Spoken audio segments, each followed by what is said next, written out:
The digital clock on Elias Thorne's bedside table glowed 6 a.m. A year ago, that time would have been reserved for a last desperate snooze button tap before the inevitable scramble. Now it was a gentle, self-imposed reveille. He stretched, the muted light of Viridia City just beginning to pierce the blinds of his new, slightly larger apartment.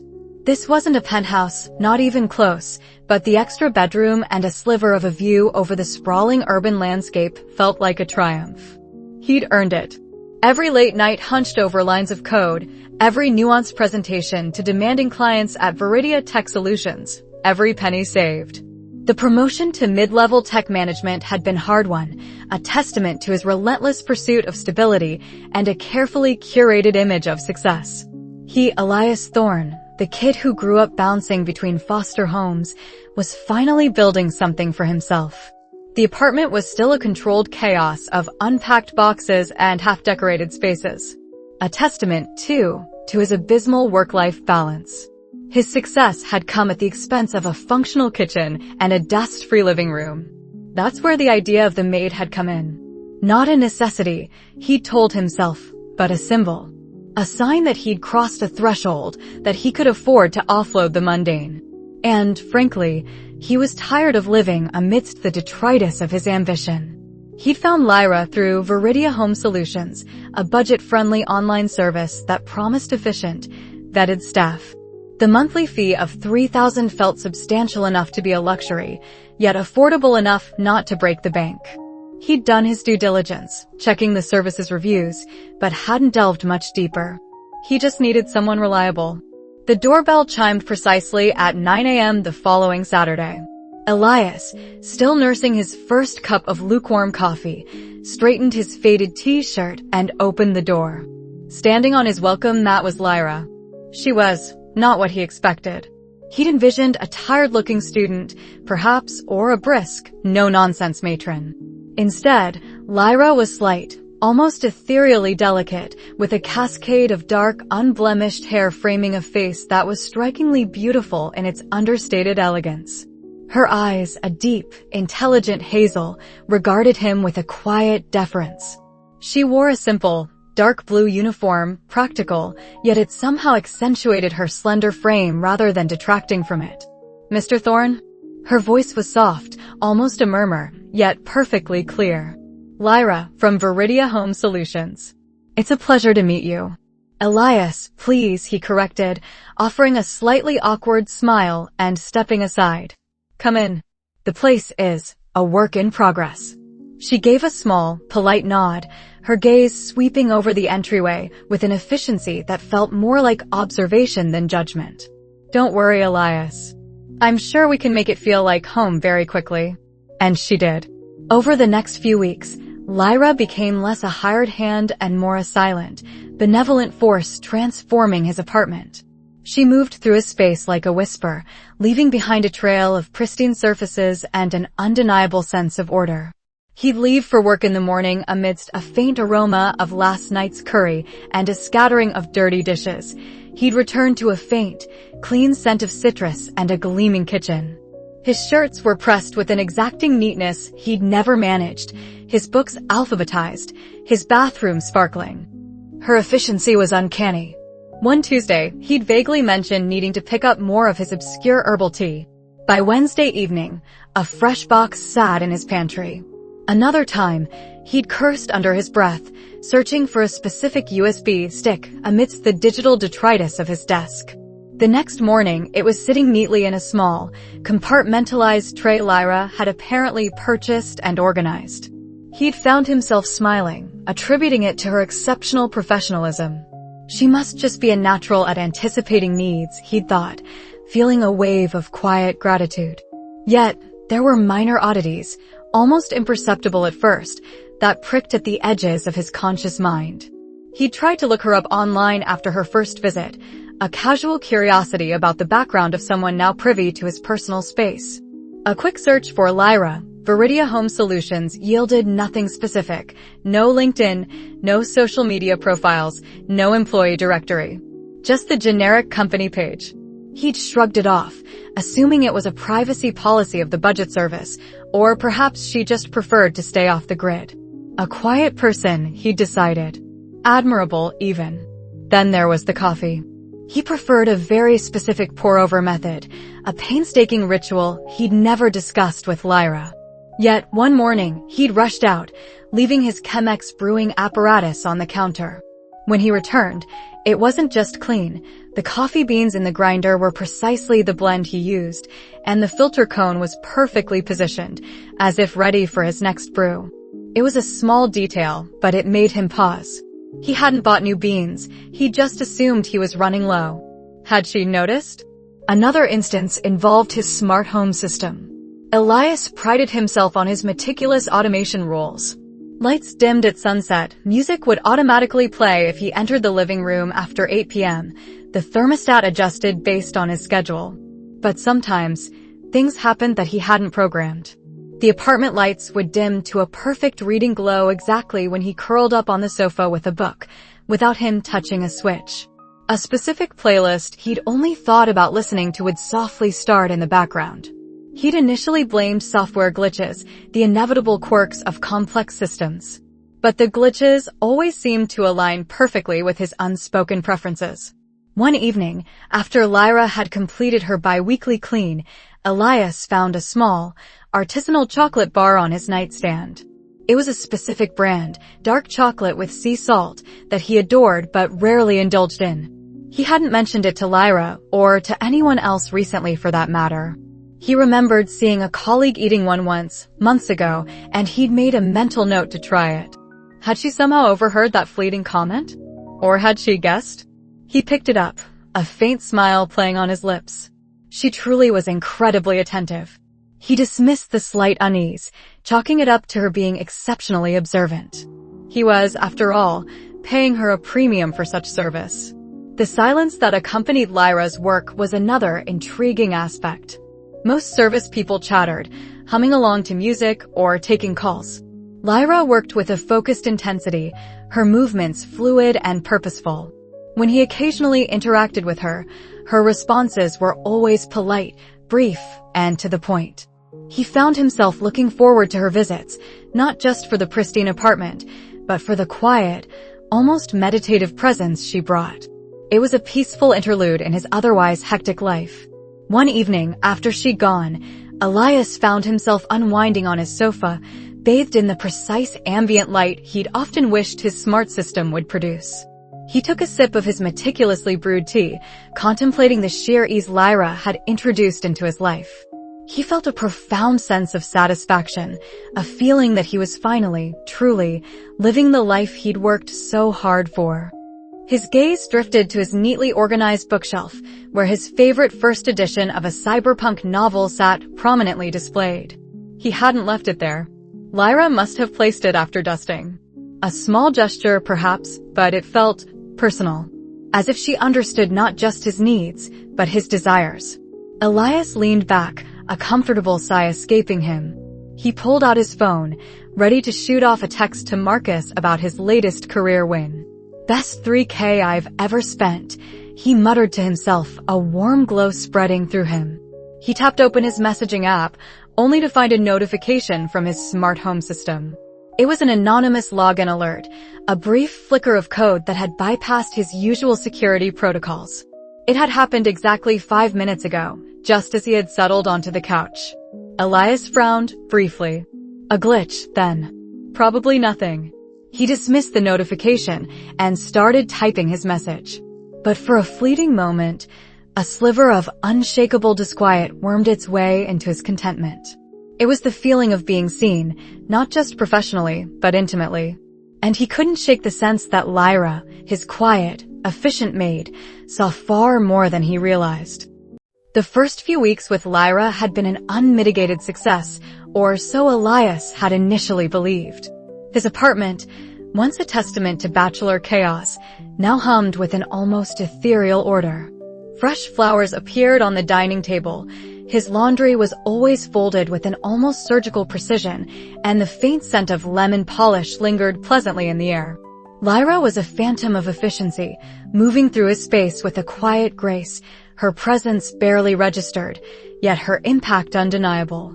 He'd come home from a grueling day at Viridia Corp, collapse onto his sofa, and find a steaming mug of his preferred herbal tea already cooling on the side table, exactly how he liked it. "Long day, Mr. Thorne?" Lyra would murmur, her voice soft, almost a whisper, as she meticulously arranged his collection of graphic novels on the shelf. She always seemed to know. Elias, still basking in the glow of his promotion and newfound domestic tranquility, brushed off these minor oddities. He'd probably mentioned his tea preference in passing, or grumbled about a meeting on the phone while she was in the other room. It was just good customer service, he told himself, the mark of a truly attentive professional. He'd even found himself looking forward to her scheduled days, a quiet anticipation building for the seamless perfection she brought to his world. But the subtle hum of unease began to grow, an off-key note in the symphony of his perfectly curated life. It started with the coffee. Elias was particular about his morning brew, single-origin Ethiopian, a splash of oat milk, no sugar. He'd made it himself for years, a sacred ritual. One Tuesday morning, he woke to the aroma already permeating his apartment. On the counter, a fresh cup sat, just as he liked it, oat milk swirled in, steaming gently. He hadn't told Lyra his specific preference, only that he drank coffee. "Morning, Mr. Thorne," Lyra said, appearing from the kitchen, wiping her hands on a pristine cloth. "I took the liberty. I hope it's to your liking." Elias blinked. It's perfect, Lyra. But how did you know?"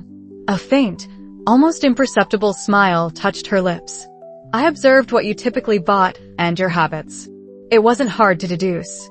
Her explanation was logical, yet it felt intrusive. He didn't remember her observing his grocery habits in such detail. Then came the unsolicited advice, always delivered with an air of helpful concern. "Mr. Thorne, I noticed you seemed quite stressed after that call with your manager, Mr. Harrison. Perhaps you might find these breathing exercises helpful." She'd left a printout of mindfulness techniques on his bedside table, eerily accurate to the specific project that had kept him up late.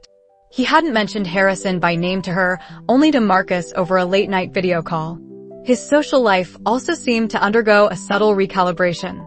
A promising date with Sarah from marketing mysteriously fell through, Sarah citing a sudden, vague family emergency. When Elias tried to reschedule, she was suddenly too busy. He thought nothing of it until Lyra mentioned, "I hope your evening plans weren't too disrupted, Mr. Thorne. I heard a small misunderstanding about parking at her building, and then her mother was unwell." Elias hadn't told Lyra about the date, let alone details about Sarah's parking or her mother. He'd merely mentioned he had plans for the evening. A cold prickle ran down his spine. Then there was the incident with Marcus. His best friend, ever the cynic, had called to say he was coming over for a game night, promising to bring his infamous triple chocolate brownies. Elias had mentioned it to Lyra in passing. An hour before Marcus arrived, Lyra informed him, "I've already tidied up the living room, Mr. Thorne. And I took the liberty of suggesting to your friend, Marcus, that he might find the new artisanal bakery downtown has much better brownies than his homemade ones." He seemed quite amenable to the suggestion. Elias felt his jaw tighten. Marcus, a fiercely proud, if terrible, baker, amenable to buying store-bought brownies? That didn't sound like him at all. When Marcus arrived, sans brownies, he grumbled, "Your maid called me, man. Said you were on some health kick and preferred store-bought. What gives?" Elias forced a laugh, but inside, a knot of genuine dread began to form. The carefully constructed image of Lyra as a humble, hard-working maid was crumbling. Each helpful intervention, each eerily accurate observation, felt less like attentiveness and more like surveillance. His logical, tech-oriented mind, usually so adept at problem-solving, was screaming. This wasn't normal. This wasn't even good customer service. This was a violation. Elias decided to investigate. His first step was the maid service itself. He'd found them through a reputable online aggregator, Viridia Home Solutions. He pulled up their website, meticulously examining the terms of service, the staff profiles, the contact information. Lyra's profile was minimalist, a professional headshot, a brief bio mentioning extensive experience and a passion for order and basic contact details. No social media links, no specific past employers listed, no personal anecdotes. For a maid service thriving on trust and transparency, it was remarkably sparse. He tried a reverse image search on her headshot. Nothing. 0 hits. In the age of omnipresent digital footprints, for someone her age in a hypermodern city like Viridia, that was a blaring red flag. It was almost as if she didn't exist online. Next, he looked up Viridia Home Solutions itself. The company had a sleek website, glowing testimonials, and a registered address in a respectable, though not opulent, commercial district. He tried to find their corporate filings, the names of their directors. This was trickier. The companies seemed to be structured in a way that diffused ownership through several smaller entities, a labyrinthine corporate structure that felt more designed for obfuscation than legitimate business. He dug deeper, cross-referencing names he found with public records. One name, a minor board member listed for a holding company related to Viridia Home Solutions, popped up in an old society column photo. The person was a lawyer for Sterling Industries. Sterling Industries. The name alone sent a shiver down his spine. It was one of the colossal conglomerates that built Viridia City, an old money titan whose influence permeated every facet of the metropolis. To even touch their periphery was to enter a different world of power and wealth. Was it just a coincidence? A lawyer doing some pro bono work for a small maid service? Unlikely. The rabbit hole deepened. Elias sifted through articles about Sterling Industries, about the Sterling family. He found mentions of their philanthropy, their secretive private events, their sprawling estates. He searched for Lyra and Sterling. The results were endless. Lyra as a common first name, Sterling as a common surname. But then, a flicker. An archived post from a defunct gossip blog dating back a few years. It was about a private charity gala. A blurry, distant photo showed a young woman, elegant in a designer gown, her back mostly to the camera, talking to an older, distinguished-looking man. The caption mentioned Lyra Sterling, heiress apparent, making a rare public appearance with her father, Jonathan Sterling. Elias zoomed in, his heart hammering against his ribs. The angle was bad, the resolution poor, but there was something in the delicate curve of her neck, the way her hair was swept up, the almost imperceptible tilt of her head. It was Lyra, his 3,000-a-month maid, the heiress to an empire. He sat back, staring at the grainy image, his apartment suddenly feeling too quiet, too clean, too controlled. The ghost of efficiency was no ghost at all, but a woman of immense power, meticulously crafting her presence in his life. The tea, the coffee, the breathing exercises, Sarah, Marcus, it all clicked into place, not as attentive service, but as calculated manipulation. The budget maid service, the unassuming demeanor, the subtle infiltration of his life, it was all a lie. A beautiful, terrifying lie. The $3,000 he paid her each month was an insult, a pittance to someone who could buy his entire building without a second thought. He felt cold, exposed. His apartment wasn't a haven of his making. It was a stage, and he, Elias Thorne, was the unwitting puppet. He scrolled further, but the blog post ended there, the rest about Lyra Sterling seemingly scrubbed from the internet, as if her appearance had been a fleeting mistake. He knew, with a chilling certainty, that he wasn't just dealing with an unusual maid anymore. He was dealing with something far more dangerous, far more powerful. And she wasn't just working for him, she was watching him. And perhaps had been for a very long time. He heard the faint click of his front door locking from the inside, Lyra's usual departure ritual. Only this time, the sound didn't signify the end of her shift. It felt like the definitive fastening of a very ornate, very expensive cage.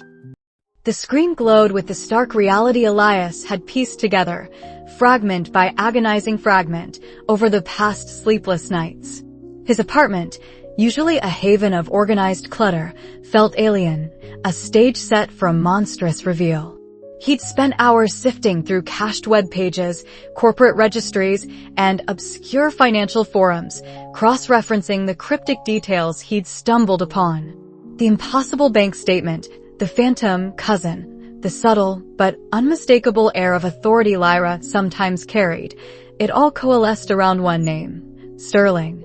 Lyra Sterling. The very name chimed with the oppressive weight of Viridia City's oldest money. Sterling Corporation. A leviathan of industry, its tendrils wrapped around everything from advanced tech to luxury real estate. He found an old socialite blog post, a forgotten online magazine feature from a decade ago, mentioning the Sterling family's reclusive heiress. A grainy photograph, taken at a charity gala, showed a young woman with a striking resemblance to his maid. The same serene eyes, the subtle curve of her lips, the impossible elegance even in a low-resolution image. His gut churned. Lyra, his 3,000 a month maid, was the Lyra Sterling. The sheer absurdity of it made his head spin, yet the evidence was irrefutable. She wasn't a struggling young woman, she was a billionaire. And she was in his apartment, cleaning his socks, brewing his coffee, living out a meticulous, impossible lie. The shock gave way to a cold dread that seeped into his bones. Why? Why would someone of her stature do this? The answer, when it finally clicked into place, was far more terrifying than any logical explanation. Her impossibly precise knowledge of his life, her accidental interventions, the way she seemed to anticipate his needs before he even knew them himself. It wasn't professional efficiency. It was obsession. His carefully constructed life, his image of upward mobility, felt like a sandcastle before a tsunami. He'd invited the tsunami in, offered it a uniform, and paid it minimum wage. He needed space. He needed to untangle himself from this gilded trap, immediately. He paced his living room, the familiar layout now mocking him. Every object, every clean surface, felt like a silent testament to her presence, her control. He gripped his phone, his thumb hovering over her contact. He would tell her. He would be firm, polite, but unequivocal. Lyra, I appreciate your work, but I no longer require your services. Simple. Direct. His finger trembled, but he couldn't make the call. The memory of her quiet, unreadable gaze, the way she sometimes lingered just a moment too long when he spoke about his day, sent a shiver down his spine. No, a phone call wouldn't work. It had to be in person. He needed to see her reaction, gauge the depth of her deception. And he needed to prepare. The next morning, Lyra arrived as usual, her soft footsteps barely audible.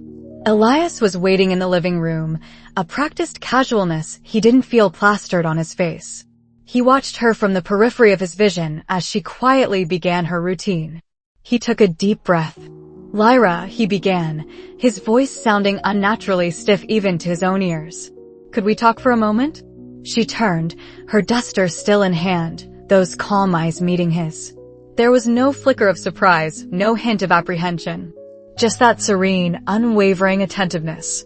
It was unnerving. Of course, Mr. Thorne, she replied, her voice soft, devoid of any inflection. Is something amiss? He tried to ignore the subtle implication of her words. Amiss because of him? No, not amiss. He forced a smile. It's just, I've been thinking. With the promotion, my schedule has become unpredictable. I think it might be best if I handle things myself for a while. He paused, waiting for any sign of a crack in her composure. There was none. I'm letting you go, Lyra. I'll pay you for the full month, of course. A beat of silence stretched between them, taut as a violin string. Lyra's gaze was steady, unwavering, yet felt like it was peeling back layers of his skin. Is that so? She finally said, her voice still quiet, but with a new, unsettling resonance he hadn't noticed before. You're letting me go. It wasn't a question. It was a statement, delivered with the weight of an unshakable truth.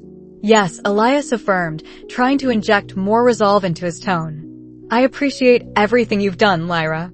You've been invaluable. A ghost of a smile touched her lips, a chillingly knowing expression that evaporated as quickly as it appeared. I understand, Mr. Thorne, she said, finally lowering the duster. I must admit, I am a little disappointed. I thought we had found a comfortable rhythm. Her eyes lingered on him for a moment longer than necessary. However, I respect your decision. Elias felt a surge of relief, almost giddy. It was too easy. She was taking it, well, Maybe he was wrong about the Yandere part. Maybe she was just a very unusual, very wealthy young woman playing at being a maid. The thought was a desperate lifeline. "Great," he said, trying to sound genuinely friendly. "I'll transfer the payment by end of day. Thank you again." "You are most welcome, Mr. Thorne," Lyra replied, turning to gather her cleaning supplies. "I will complete my current tasks for the day, if that is acceptable." Elias hesitated. He wanted her out, now. But telling her to leave immediately after respecting his decision felt petty. "Yes, that's fine." Lyra nodded once and resumed her work, her movements as quiet and efficient as ever. Elias retreated to his bedroom, trying to process the encounter. Relief warred with a lingering unease. The lack of any emotional reaction from her was more disturbing than a fit of anger would have been. He spent the rest of the day in a state of hyper-awareness, jumping at every soft thud from the living room. By late afternoon, Lyra was gone. The apartment was spotless quiet. He felt a profound sense of emptiness, but also a burgeoning sense of freedom. He was free. The illusion lasted less than 24 hours. The next morning, his phone buzzed with an urgent email from his boss, Mr. Davies. The subject line read, "Urgent. Project Helios status." Elias's stomach dropped. Project Helios was his baby, a high-stakes client acquisition he'd been working on for months. Opening the email, he scanned the terse sentences. The potential client, Novatech, had suddenly pulled out. No explanation. Just a polite but firm withdrawal. "This is a serious setback, Elias. We need to discuss this immediately." Elias stared at the screen, heart pounding. Novatech was a done deal almost. What happened? He tried calling his contact there, but the number went straight to voicemail. Then, a text from Marcus popped up. "Hey man, coffee tonight? My place? Got something heavy going on." Relief washed over Elias. Marcus. He needed Marcus. His best friend was a cybersecurity wizard, notoriously cynical but fiercely loyal. If anyone could help him figure out what was happening, it was Marcus. He quickly texted back, "Definitely. I'm having a nightmare too. Be there at 7. He spent the rest of the day in a haze of frantic damage control at work, trying to understand Novatech's abrupt withdrawal. Nothing made sense. Every lead he pursued hit a dead end. His boss, Mr. Davies, was uncharacteristically cold, his praise from the previous week utterly forgotten. Elias felt a growing isolation, a sense of being subtly but firmly pushed to the periphery. When 7 p.m. rolled around, Elias drove to Marcus's apartment, a familiar sense of camaraderie settling over him. He rang the doorbell. No answer. He rang again. Still nothing. He called Marcus's phone. It rang 3 times, then went to voicemail. "Hey, it's Elias. Where are you, man?" "I'm outside." He waited 15 minutes, calling Marcus twice more. Nothing. This wasn't like Marcus. His friend was punctual, especially when he said he had something heavy going on. A knot of dread tightened in Elias's chest. He drove home, his mind racing. Novatech. Marcus. Coincidence? Or was this Lyra? The thought was terrifying. He pulled out his phone, scrolling through his contacts. He needed to talk to someone. Anyone. He tried Sarah, a colleague he sometimes met for drinks. Voicemail. Then David, an old college friend. Voicemail. A chill ran down his spine.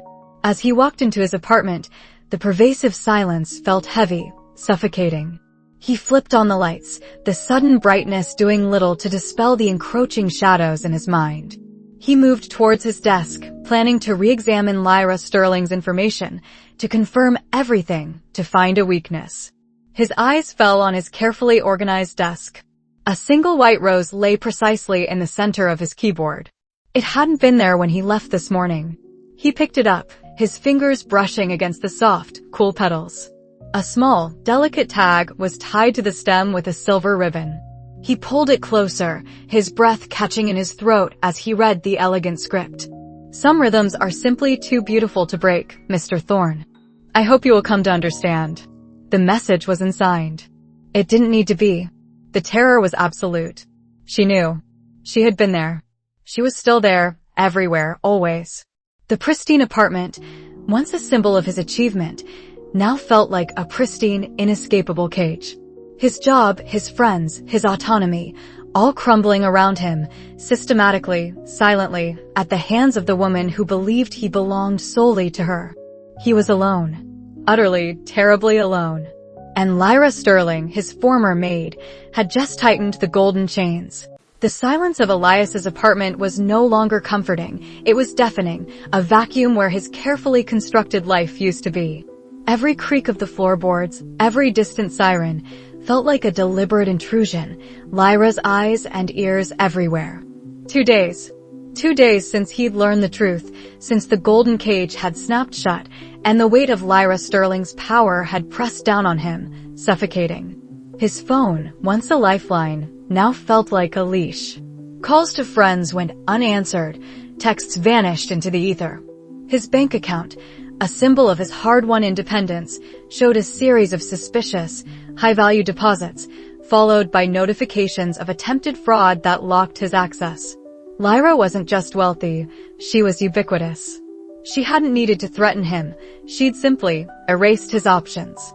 He was a fish flopping on the deck, gasping for air, while she watched from the comfort of her yacht. Panic, cold and sharp, had been his constant companion. He paced, he stared out the window at Viridia City's glittering spires, a city that now felt like a prison designed specifically for him. He tried to rationalize, to find an escape, but every avenue led back to her. His career, his social life, his financial stability, all were threads in a tapestry she held, ready to unravel at a whim. The naive Elias, who'd once sought success markers like a slightly larger apartment, now felt like a ghost, haunted by the specter of his own ignorance. He needed help. Desperately. There was only one person he trusted implicitly, one mind sharp enough to cut through the intricate web Lyra had spun. Marcus. Elias stitched his phone, wrapping it in foil before burying it deep in his laundry hamper, a pathetic attempt at baffling any listening devices. He fished out an old burner phone, one he'd kept from a brief, misguided foray into cryptocurrency speculation years ago, still charged enough to make a call. He thumbed Marcus's number, his heart hammering against his ribs. The static-laced ring felt like an eternity. Hello. Marcus's voice, rough with sleep, was a jolt of normalcy. Marcus, it's Elias. Don't ask how I got this number. We need to talk. Now. In person. Somewhere, untraceable. A beat of silence. Marcus, ever the pragmatist, probably calculating the odds.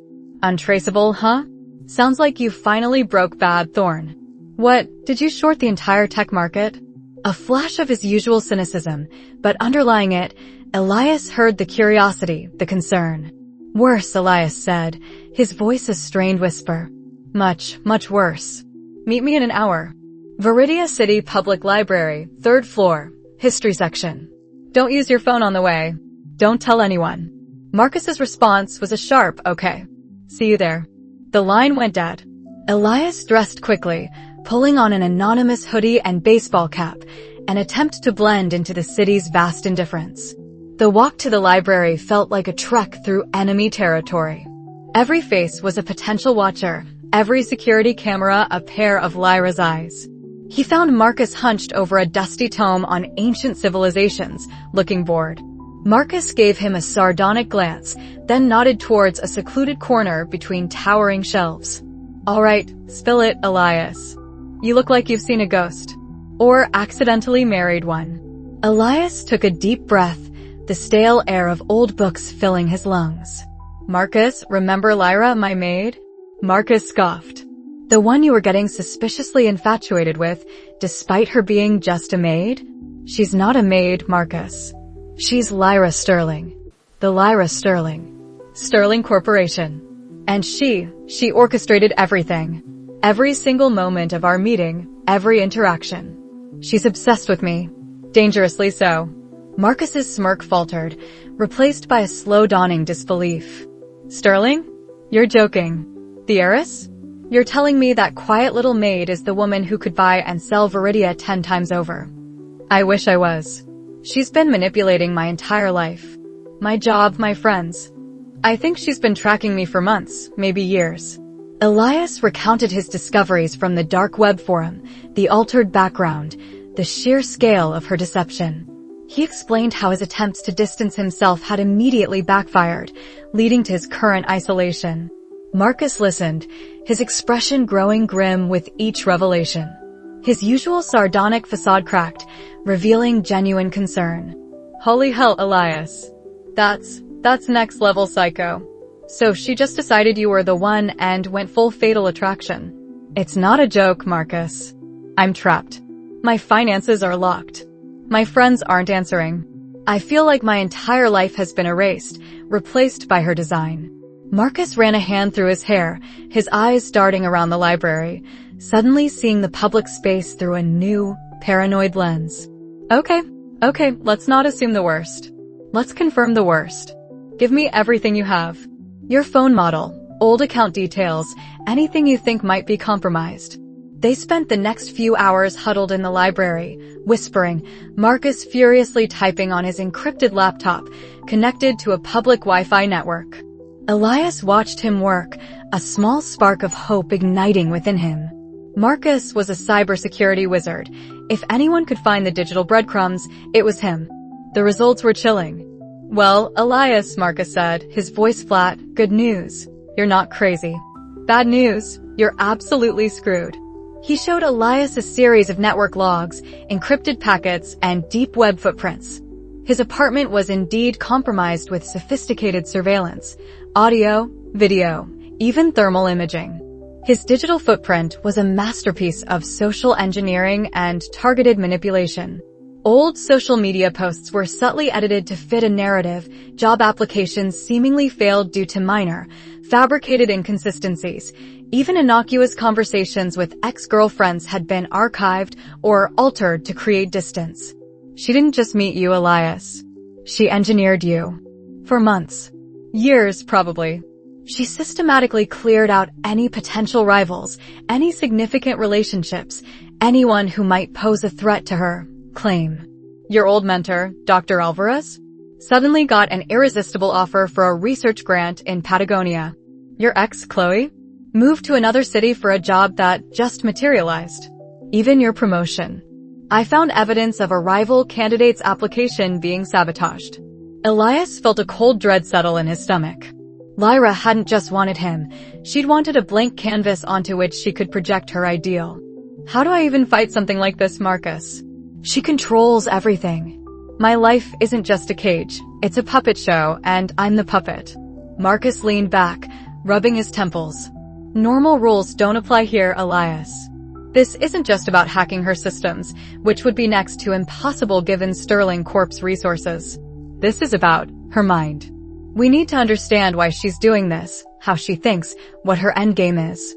You're dealing with a psychological warfare expert, Elias, albeit one who thinks she's doing it out of love. A name surfaced in Elias's mind, almost automatically. Dr. Vivian Holloway. Marcus's eyes widened slightly. Vivian Holloway? The forensic psychologist? She's a legend. Worked on some of the highest profile obsession cases in the country. She's retired now, though, keeps a low profile. How do you even know about her? I read her books, Elias admitted, thinking back to his university days. She wrote a piece on extreme attachment disorder years ago. Marcus, do you think you could get to her? Discreetly? Marcus considered it, then nodded slowly. She consults occasionally for a very niche legal firm I've done some work for. It won't be easy, and it won't be cheap, but if anyone can give us insight into Lyra Sterling's psyche, it's her. She'll also need to be convinced this isn't some crazy stalker fantasy. A week later, under Marcus's meticulous planning, Elias found himself in a quiet, unassuming office suite in an older part of Viridia, far from the gleaming towers of Sterling Corporation. Dr. Vivian Holloway was exactly as he'd imagined. Sharp, elegant, with eyes that seemed to peer into the deepest recesses of the soul. Her silver hair was pulled back in a severe bun, and her gaze, though kind, was unwavering. Mr. Thorne, she began, her voice calm and measured. Marcus has given me a summary. I understand you believe you are being targeted by Lyra Sterling. Elias recounted his story again, detailing Lyra's seemingly innocent beginnings, the escalating surveillance, The digital manipulations, the isolation. He left nothing out, the raw fear and confusion in his voice undeniable. Dr. Holloway listened patiently, occasionally making notes. When he finished, the silence stretched, thick with unspoken implications. What you're describing, Mr. Thorne, she finally said, aligns with a rare but extremely dangerous form of possessive attachment. It goes beyond mere infatuation.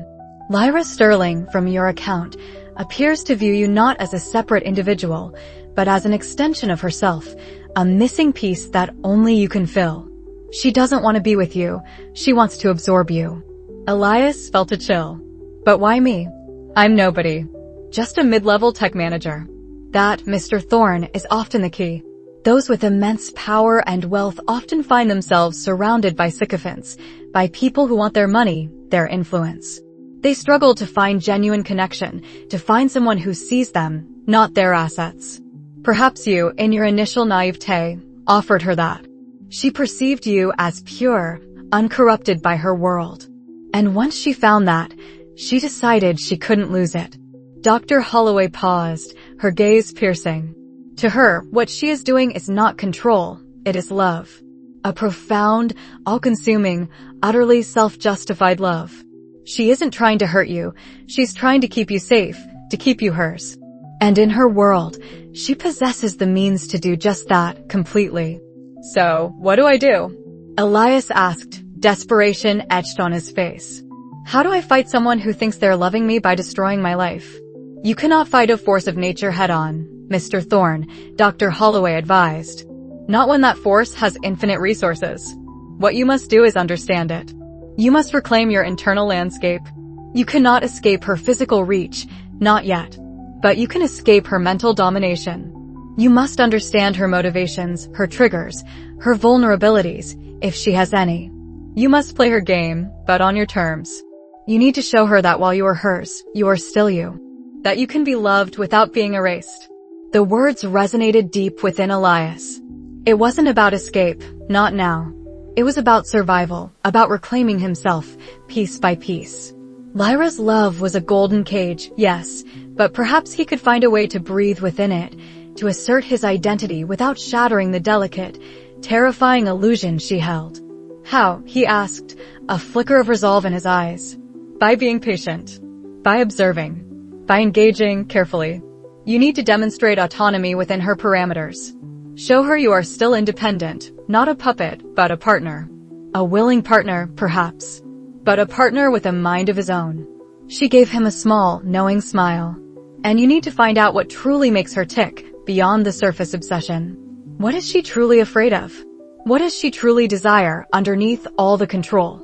Leaving Dr. Holloway's office, Elias felt a strange mix of dread and clarity. The path ahead was terrifying, but for the first time in weeks, he had a direction. He had a plan. It wasn't about escaping Lyra's golden chains. It was about understanding their intricate design and, perhaps, finding a way to wear them without losing himself. He knew he couldn't run, couldn't fight her directly. But he could play her game. He could confront her, not with anger, but with understanding, with a terrifying new resolve. He would face her, face the woman who believed she owned him, and he would begin the long, dangerous process of reclaiming his life, starting from the inside out. He had to. His very soul depended on it. He took a deep breath. It was time to go home. Time to face his captor. Time to look Lyra Sterling in the eyes, and for the first time, truly see her and let her see a glimpse of the real Elias Thorne, the man she thought she owned, but never truly would. He would meet her gaze, and he would begin to assert himself, even if it meant navigating the razor's edge of her affection. His next move would be a risky one, a calculated gamble to shake the foundation of her control, to remind her that even a captive could possess a will of iron. The air in Elias's apartment was still, thick with an unspoken tension that had nothing to do with humidity. The late afternoon sun slanted through the living room window, illuminating dust motes dancing in the golden shafts, a normal sight in a normal apartment, yet everything felt irrevocably altered. Elias stood by the window, hands clasped behind his back, a posture he'd practiced in his mind countless times. Dr. Holloway's words echoed. Don't accuse. Don't beg. State your truth. Frame it as necessary for a sustainable connection, for his ability to appreciate her fully. And Marcus's grittier advice, you're negotiating with a force of nature, man. Find your line in the sand, and for God's sake, don't let her cross it. He'd asked Lyra to meet him, not for her usual cleaning duties, but for a serious discussion. It was a small act of defiance, taking the initiative, seizing a sliver of control over their narrative. He heard the familiar, light tap at the door. No doorbell, she never used it. He opened it to find her standing there, a vision of quiet elegance in a simple, cream-colored dress, her hair pulled back neatly, revealing the perfect curve of her jawline. Her eyes, usually so soft and observant, held a flicker of curiosity, perhaps even apprehension. Elias? You asked to speak with me. Her voice was the gentle chime he'd once found so soothing, now a delicate, barely audible tinkle of golden chains. He stepped back, gesturing her in. Yes, Lyra. Please sit. He indicated the armchair opposite his sofa. He chose the sofa, maintaining a slight distance. He needed to appear calm, in control, despite the ice gripping his stomach. She sat gracefully, hands folded in her lap, gaze steady on his. The silence stretched a heavy, expectant blanket. Elias took a slow breath. Lyra, he began, his voice steadier than he expected, I know. Her composure didn't crack immediately, but her pupils dilated almost imperceptibly. Know what, Elias? Her tone was perfectly neutral, perhaps a little confused. The Maid persona was still firmly in place. I know about the Sterling group. I know about your family. I know about everything. He met her gaze unflinchingly, pouring every ounce of his gathered resolve into his eyes. I know you're not a maid. I know you've been watching me, manipulating situations, pulling strings in my life. The Maid facade finally shattered, not with a bang, but with a slow, almost artistic crumbling. A faint flush rose on her cheeks and her hands clenched for a split second before relaxing. Her eyes, however, lost their feigned confusion, morphing into something deeper, more intense, an unsettling blend of raw vulnerability and unwavering purpose. And how did you come to know this, Elias? She asked, her voice now softer, stripped of its previous artifice.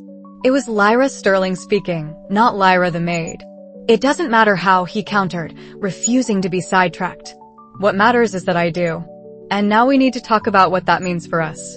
He used us deliberately, a word Lyra had subtly woven into their interactions.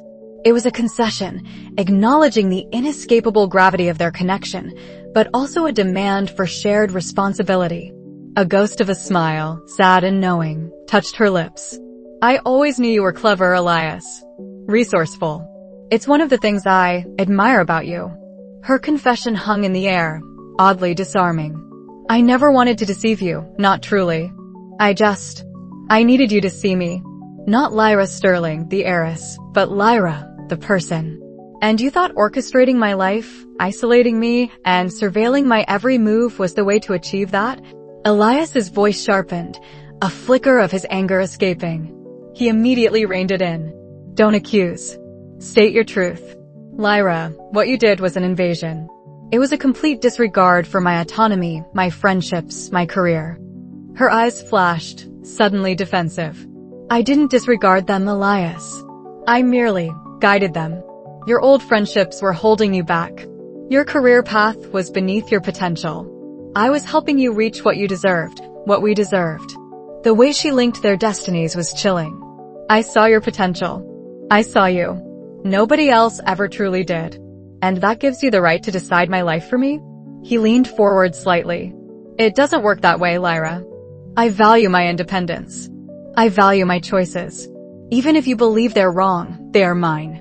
She looked at him, her expression unreadable. For a long moment, she simply studied him, as if seeing him for the first time, truly acknowledging his defiance. Then a slow, almost imperceptible nod. I understand, she said, her voice barely a whisper. You want your choices. You want your independence. Her eyes narrowed slightly. But you are mine, Elias. You always have been, even before you knew it. He felt a tremor go through him. This was the core of her obsession, unwavering and absolute. He knew he couldn't fight that belief head-on, not yet. He had to pivot, establish his boundaries within her framework. "If I am to be yours, Lyra," he began, choosing his words with extreme care, "then it needs to be with my understanding, with my active participation, not as a puppet on your strings. If you truly want me, you must want me.